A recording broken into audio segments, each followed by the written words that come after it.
Le règlement de la question d'Al-Quds nécessite une volonté politique réelle et un effort collectif concerté. C'est avec un discours royal que la cérémonie d'ouverture de cet événement international, organisé pour la première fois au Maroc, a débuté. Un message royal dont la lecture a été donnée par le ministre des Affaires étrangères et de la coopération internationale, Nasser Bourita, adressé aux participants à cette 5e conférence internationale sur Al-Quds.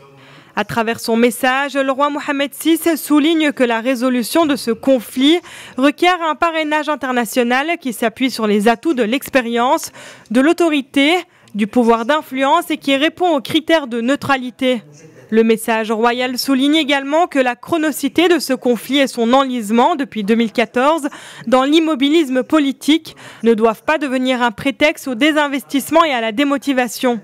Et affirme que les grandes puissances internationales et les puissances régionales influentes se doivent, chacune selon sa position, de jouer le rôle qui leur incombe en la matière dans un esprit de responsabilité et d'équité.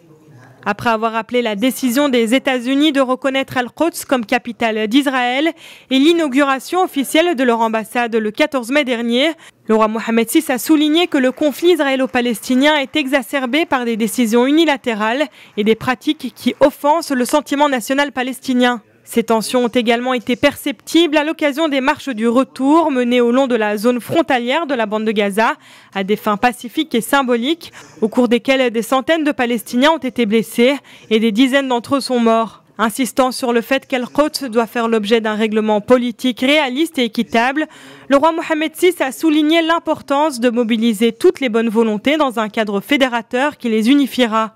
Cet événement est également l'occasion pour le Maroc de réitérer sa position constante et continue pour préserver le principe de la solution à 2 États en tant que choix stratégique, et ce de façon à garantir l'établissement d'un État palestinien indépendant avec Al-Quds comme capitale dans les frontières de 1967.